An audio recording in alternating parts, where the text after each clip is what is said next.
Hello students, in today's lecture we are going to learn about RC phase shift oscillator. Before understanding what is RC phase shift oscillator, let's try to understand what is oscillator and what it does and where it will be used. If we understand this thing, then it is very easy to understand what is RC phase shift oscillator. Basically, we all know that oscillator is a circuit which produces the sustained oscillations, or oscillator can be defined in other way, which converts DC signal into the AC signal. Now here in the two definitions, particularly first definition, I told it produces the sustained oscillations. What is sustained oscillations? These are the waves which should not get die out after traveling some distance. Hence, it is called sustained oscillation. It should have constant magnitude or amplitude and same frequency. This is called sustained oscillations. Basically, there are three types of oscillations. One is damped oscillation, another one is undamped oscillation, and another one is overdamped oscillations. So let's see these all the oscillations one by one.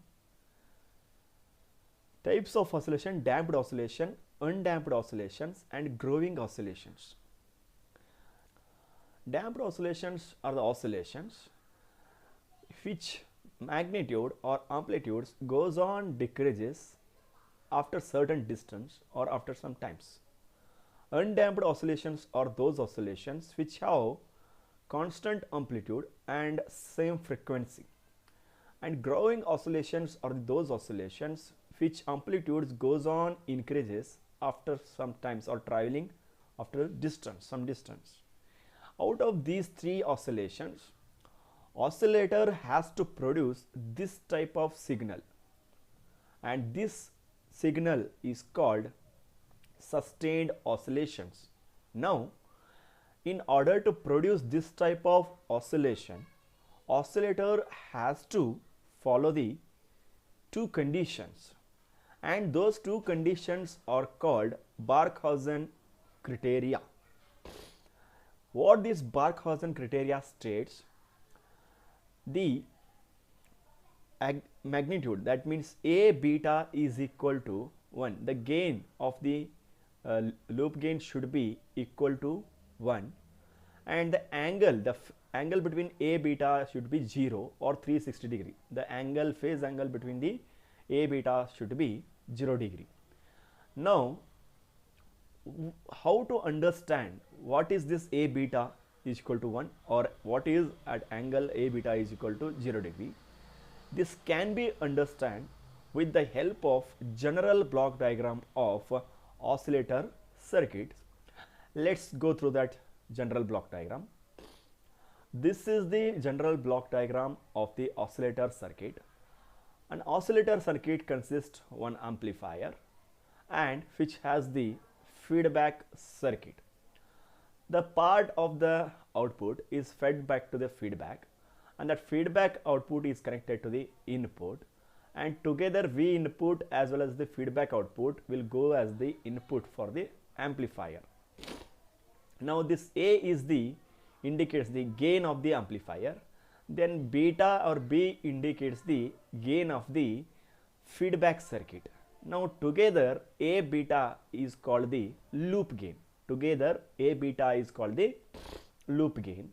Now what that Barkhausen criteria says, this A beta is equal to 1 and the angle between this A beta is equal to 0 degree or 360 degree. In order to produce this sustained oscillation, a oscillator must follow this both the condition, then only it is possible to produce those required sustained oscillation, otherwise it is not possible. Now Obviously, question comes into our mind that why a beta is equal to 1. So let's try to understand why the a beta is equal to 1 with the help of some cases. Let's illustrate. Consider here Vf is equal to, Vf means is the output of this feedback circuit, that is nothing but beta times V naught. Now here V naught is nothing but A times V in. So now that Vf becomes A beta into V in. Now let's consider if A beta is equal to 0.9, then and consider V input is equal to 2 volt. Assume that.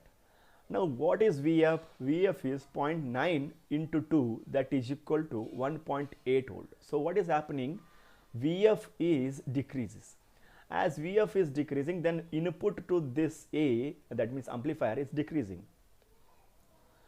As it is decreasing, definitely V naught decreases, so that oscillations whatever is producing, it is decaying oscillation. After some distance it will get die out.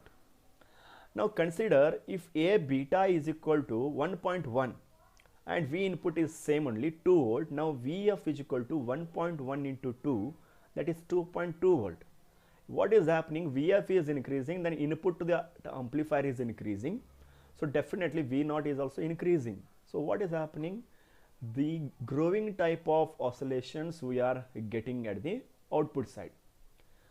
But if oscillator has to operate as a proper oscillator, then it has to produce the sustained oscillation, and these are the sustained oscillation. For that, if A beta is equal to 1, V in is equal to 2 volt, then Vf is equal to 1 into 2, it is 2 volt only. So Vf same, V in same, as well as V naught also same. So even after traveling some distance, its amplitude remains same as well as frequency remains same. This is the required thing for the oscillators. Hence these are the not or undesirable things. Hence we need to keep A beta is equal to 1 always. That is what the need of this A beta is 1. This same thing I can explain mathematically also. So mathematically you consider V naught is equal to A into bracket V up plus V in. Here only you can consider V naught is equal to, here input is nothing but what? Vf also and V in also. Here I can write V naught is equal to A into bracket V up plus V in. So write that V up plus V in, and we know Vf is equal to beta times V naught. Then substitute this value in the V up. So we are going to get beta into V naught plus V in. Now multiply this A into both the terms, A beta V naught plus A times V in.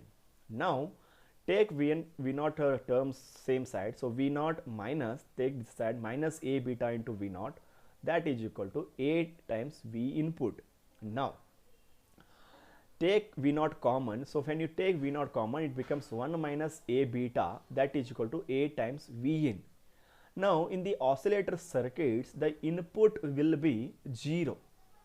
That I will show you while explaining the RC phase shift oscillator circuit diagram, because thermal noise will be present inside the circuit.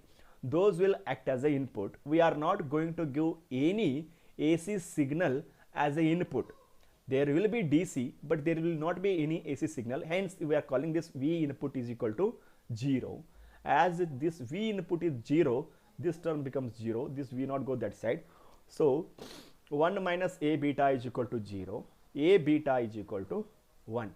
So this is how we can prove A beta is equal to 1 mathematically also. Now this can be achieved, A beta is equal to 1. How? Keeping this A value, that gain of the amplifier is equal to 29, and beta is equal to 1 over 29. Then 29 into 1 over 29, that is nothing but 1. In this way we can achieve A beta is equal to 1. Now next point comes into the picture is the angle between A beta should be 0 or it should be 360 degree. Yes, Whenever we are talking about oscillator, the oscillator is producing the oscillation at a particular frequency, and the signal whatever it is produced, that should be produced at the 0 degree, or it should be produced at the 360 degree, and that feedback circuit beta will produce this 0 degree or 360 degree phase shift. Now the question comes that why that phase shift is required to produce the sustained oscillation, that A beta is angle A beta should be 0. That is what explained here. That is what question comes into the mind, that why it is 0 degree or 360 degree. To produce the oscillation at particular frequency, then signal phase shift should be 0 degree or 360 degree. This phase shift can be achieved by feedback circuit, which is a frequency selective circuit. It selects a particular frequency which is required to generate the oscillation. As we all studied that in common emitter configuration, the particular amplifier produces the 180 degree phase shift. So that here what we required is 360 degree phase shift. So if that common emitter configuration itself producing 180 degree, then in the oscillator, that feedback circuit whatever we are using, that should produce 180 degree phase shifts. So together it become 360 degree phase shift. Hence RC network we are using to produce the 180 degree phase shift in the oscillator circuit, and hence the name is RC phase shift oscillator. Now I would like to show you how that RC network produces the or provides the that phase shift or that angle. Consider first single stage RC network. This is the R, capacitor C is connected. If this is side is input and this side will be output, if you consider. This thing we have studied in the single phase AC supply chapter. Whenever there is a RC circuit, series RC circuit, and if you apply sinusoidal input voltage, the angle between that, the angle between the RC network or yes RC network is 90 degree. That means current leads the applied voltage by 90 degree. In the similar way here also, the angle can be determined for this circuit is tan phi is equal to XC by R, and pi is equal to tan inverse into XC by R. So the angle phi will be 90 degree or maximum. When this R is equal to 0 and XC is very high, we get 90 degree. But it is not, practically it is not possible to make R is equal to 0. There should be some resistance value. Hence maximum we are not going to get 90 degree, some lesser than that value we get. Here we have seen already, if you use a transistor in the common emitter configuration, the output of the common emitter configuration is 180 degree phase shift already there. What is required? Another 180 degree phase shift we need to produce with the help of feedback circuit. In the feedback circuit, how many network we should connect? If you connect only one network, this, then what will happen? Maximum 90 degree. That is also practically not possible. Maximum 90 degree. If you connect two RC network, then 90 plus 90, 180 degree phase shift you will get theoretically, but practically we are not going to get.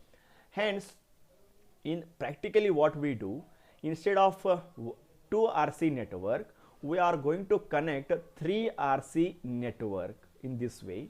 RC1, RC2, RC3, 3 networks will be connected, and each network will provide 60 degree, 60 degree, 60 degree. So how we will get 60 degree? That is based on this XC and R value. We need to choose this XC value as well as R value in such a way that this phi value should become 60 degree. Then definitely one circuit or one network produces 60 degree.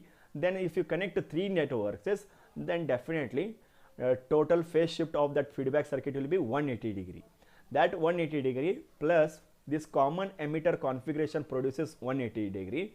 Total we are going to get 0 degree or 360 degree. Hence we can obtain or we can follow the second condition also. These are the two conditions which we need to follow, to produce the sustained oscillation using the oscillators.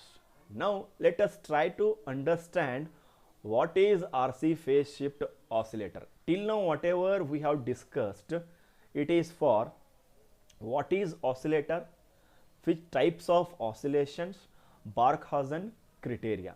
If oscillator has to work properly, then we need to follow the Barkhausen criteria. That means those two conditions. If you follow those two conditions, then only that oscillator can produce the sustained oscillations at the output side. Now let's check how it works. This is the circuit diagram of RC phase shift oscillator. Here NPN transistor we have used, and it is connected in the common emitter configuration.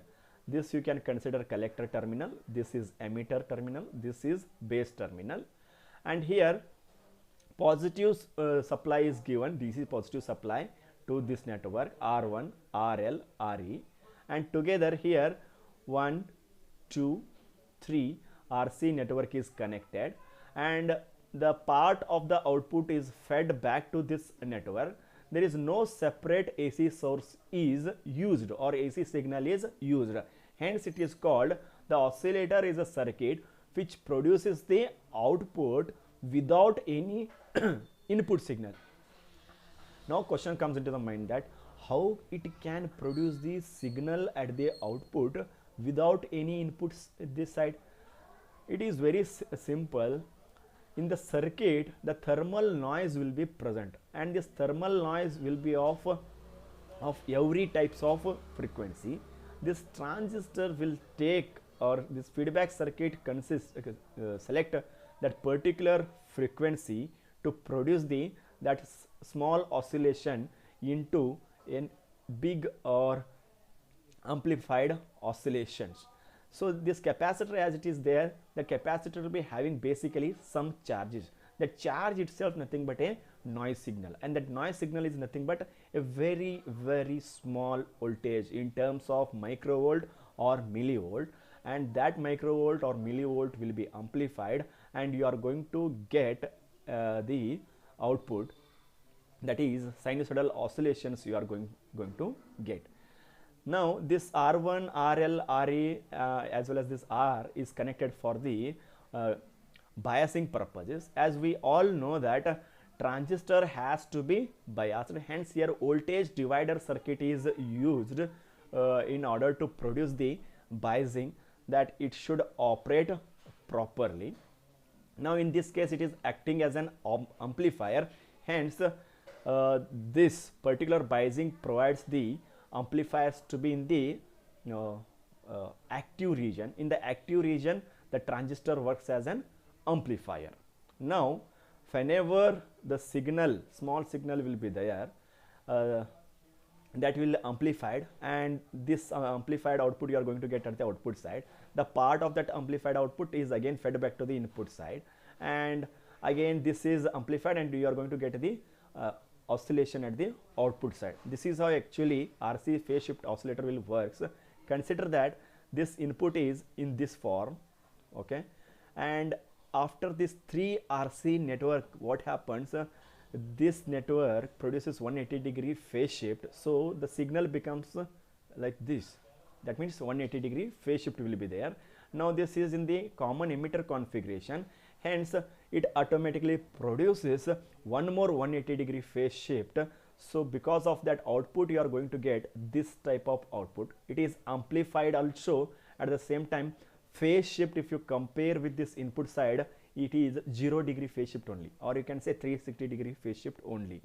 Hence to produce this type of signal, that has to be maintained A beta is equal to 1, at the same time angle A beta should be 0-degree. This is how, in this way, RC phase shift oscillator produces the oscillations at the output side, and whatever signal is produced, it is at the particular frequency, and that frequency value is given by 1 divided by 2 pi into square root of 2n into RC.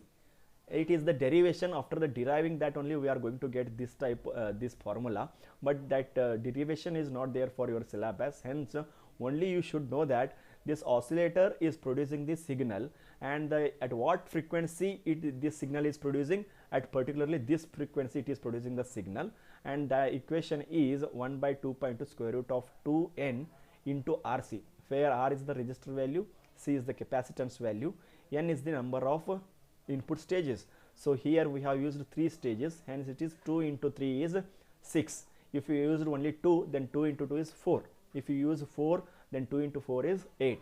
So in that way it will changes. So at this particular frequency, that RC phase shift oscillator produces the oscillations.